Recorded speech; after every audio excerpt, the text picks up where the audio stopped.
नमस्कार। आइए इस डीप डाइव एक्सप्लेनर में चलते हैं। आज हम 18 मई 2026 को सैन डिएगो के इस्लामिक सेंटर में हुई उस दर्दनाक गोलीबारी का विश्लेषण करेंगे जिसने पूरे देश को झकझोर कर रख दिया। हम सिर्फ खबरों की हेडलाइंस तक सीमित नहीं रहेंगे, बल्कि उन स्थानीय नायकों की बहादुरी और ऑनलाइन कट्टरपंथ की उस गहरी सिस्टम वाइड समस्या को समझेंगे जिसकी वजह से ये सब हुआ। तो चलिए शुरू करते हैं। आज के इस विश्लेषण को हम इन मुख्य हिस्सों में बांटेंगे। पहले सैन डिएगो हमला और उसकी टाइमलाइन, फिर इस घटना के असली हीरो, संदिग्ध और उनका मैनिफेस्टो, हेट क्राइम्स यानी नफरत के अपराधों का इतिहास, उसके बाद ऑनलाइन कट्टरपंथ का खतरा और आखिर में बात करेंगे आगे के रास्ते पर। पहला हिस्सा है सैन डिएगो हमला। आइए सबसे पहले उस सोमवार की सुबह असल में क्या हुआ था, उसकी टाइमलाइन को समझते हैं। ये देखना बहुत जरूरी है कि हालात कितनी तेजी से बिगड़े। सुबह ठीक 10 बजे एक घबराई हुई माँ पुलिस को कॉल करती है। वो बताती है कि उसका 17 साल का बेटा, उनकी गाड़ी और हथियार सब गायब हैं। उस कॉल के करीब 2 घंटे बाद सुबह 11:50 पर सैन डिएगो की सबसे बड़ी मस्जिद क्लेरमोंट इलाके के इस्लामिक सेंटर में दोपहर की नमाज से ठीक पहले एक भयानक हमला शुरू हो जाता है। सब कुछ इतनी तेजी से हुआ कि 11:55 तक जब पुलिस वहां पहुंचती तब तक हमलावर भाग चुके थे। बाद में उन्होंने खुद की जान ले ली। इस दर्दनाक घटना में 3 मासूम लोगों की जान चली गई। दूसरा हिस्सा, असली नायक। इस पूरी त्रासदी में हमारा ध्यान हमलावरों पर नहीं, बल्कि उन लोगों पर होना चाहिए जो जान बचाकर भागने के बजाय सीधे खतरे की तरफ दौड़े। ये जानना बहुत ज़रूरी है कि 3 लोगों अमीन अब्दुल्ला, मंसूर काजिया और नादर अवाद ने जो किया वो बिल्कुल अकल्पनीय था। सिक्योरिटी गार्ड अमीन अब्दुल्ला ने बिना कुछ सोचे सीधे उन भारी हथियारों से लैस हमलावरों का सामना किया। उनके साथ मंसूर काजिया और नादर अवाद भी थे, जिन्होंने जानबूझकर हमलावरों का ध्यान भटकाया और उन्हें पार्किंग की तरफ खींच लिया। अब पार्किंग की तरफ ले जाने का मतलब था हमलावरों को मस्जिद के अंदर मौजूद स्कूल और बच्चों से दूर करना। उनकी इस सूझबूझ और तेजी की वजह से बच्चों को सुरक्षित बाहर निकाल लिया गया, लेकिन दूसरों को बचाने के चक्कर में इन तीनों ने अपनी जान कुर्बान कर दी। और उनके इस महान बलिदान को पुलिस ने भी तुरंत पहचाना। सैन डिएगो के पुलिस प्रमुख स्कॉट वाहल के शब्द थे कि उनका काम वीरता से कम नहीं था और उनकी वजह से निश्चित रूप से और ज्यादा मौतें होने से रुक गईं। ये इन नायकों की कहानी है और सच कहूं तो सबसे पहले यही कहानी सुनाई जानी चाहिए। तीसरा हिस्सा, संदिग्ध और उनका घोषणापत्र। नायकों को याद करने के बाद अब हम थोड़ा उन संदिग्धों और उस विचारधारा की बात करेंगे जिसने इस हिंसा को जन्म दिया। इन हमलावरों की उम्र क्या थी? सिर्फ 17 साल का कैन क्लार्क और 18 साल का केलेब वास्केज। जब ये मस्जिद पहुंचे तो इन्होंने पूरी तरह से टैक्टिकल आर्मर यानी सुरक्षा कवच पहना हुआ था। उनके हथियारों पर साफ साफ नफरत भरे शब्द लिखे थे। मरने से पहले उन्होंने एक सुसाइड नोट छोड़ा था जिसमें नस्लीय गर्व की बातें थीं और इंटरनेट पर एक लंबा चौड़ा मैनिफेस्टो भी डाल दिया था। ये पूरा डॉक्यूमेंट इस्लाम विरोधी, यहूदी विरोधी और LGBTQ विरोधी कट्टरपंथी से भरा हुआ था। इस मैनिफेस्टो का जो बेस था वो रिप्लेसमेंट थ्योरी पर टिका था। ये दरअसल एक घोर दक्षिणपंथी कॉन्स्पिरेसी थ्योरी है, एक ऐसी झूठी अफवाह जो दावा करती है कि पश्चिमी देशों में गोरों की आबादी को जानबूझकर गैर श्वेत प्रवासियों से बदला जा रहा है।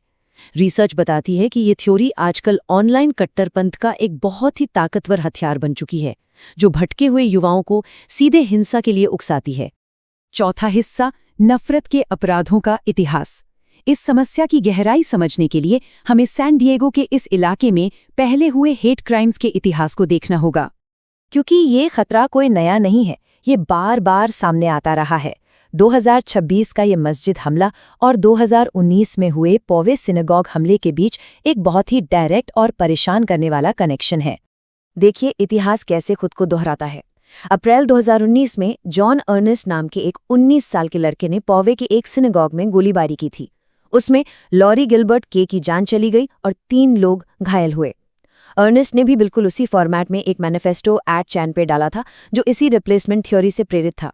और सबसे हैरान करने वाली बात, उस सिनेगॉग हमले से ठीक 1 महीने पहले उसने एस्कॉन्डिडो में मस्जिद को जलाने की कोशिश भी की थी।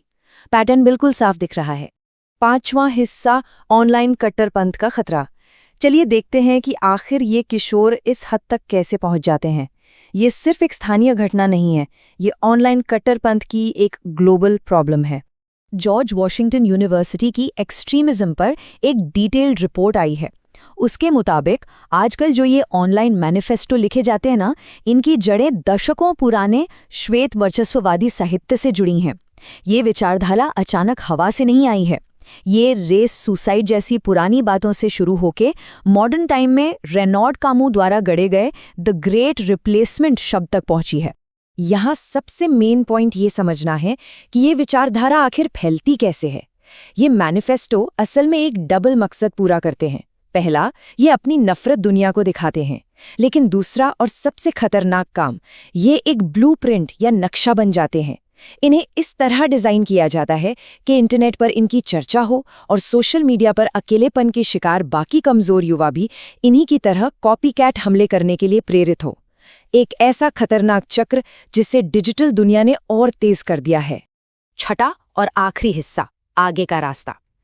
अब जब हम इस विश्लेषण के आखिर में हैं, तो इस बात पर गौर करना जरूरी है कि इस त्रासदी का समाज पर क्या असर पड़ा है। पूरे अमेरिका में मुस्लिम समुदायों के लिए इसका क्या मतलब निकलता है। इस हिंसा का असर सिर्फ सैन डिएगो तक नहीं रुका, पूरे देश में एक डर का माहौल बन गया। न्यूयॉर्क पुलिस डिपार्टमेंट यानी NYPD और लॉस एंजलिस पुलिस डिपार्टमेंट जैसे बड़े विभागों ने तुरंत एक्शन लिया और एहतियात के तौर पर इबादत की जगहों, खासकर मस्जिदों के आसपास अपनी सिक्योरिटी और पेट्रोलिंग बढ़ा दी। इस भारी दुख के बीच इस्लामिक सेंटर के इमाम ताहा हसाने ने एक बहुत ही दिल छूने वाली बात कही। उन्होंने कहा कि ये इबादत का घर है, कोई युद्ध का मैदान नहीं। हम सभी की ये जिम्मेदारी है कि हम सहिष्णुता और प्रेम की संस्कृति को फैलाएं। उनका ये मैसेज नफरत के खिलाफ एक बेहद जरूरी पुकार थी। ये पूरा एक्सप्लेनर हमें एक बहुत ही गहरे सवाल के साथ छोड़ जाता है। जब टीनेज लड़कों को ऑनलाइन इतना कट्टरपंथी बना दिया जाता है कि वो एक पवित्र जगह पर हमला करने निकल पड़ते हैं, तो ये 2026 के समाज के बारे में क्या कहता है? शांति से प्रार्थना करने के लिए आज हथियारबंद सिक्योरिटी का होना एक शर्त बन गई है। ये एक ऐसी सच्चाई है जिस पर हम सबको सोचना होगा। डैज़ न्यूज़ इन्फो की ये रिपोर्ट अगर महत्वपूर्ण लगी हो तो इसे लाइक ज़रूर करें और कमेंट में अपने विचार साझा करें। 2026 के अमेरिका में एक इबादत की जगह को सशस्त्र सुरक्षा की ज़रूरत है। ये क्या कहता है? इस विश्लेषण को देखने के लिए धन्यवाद।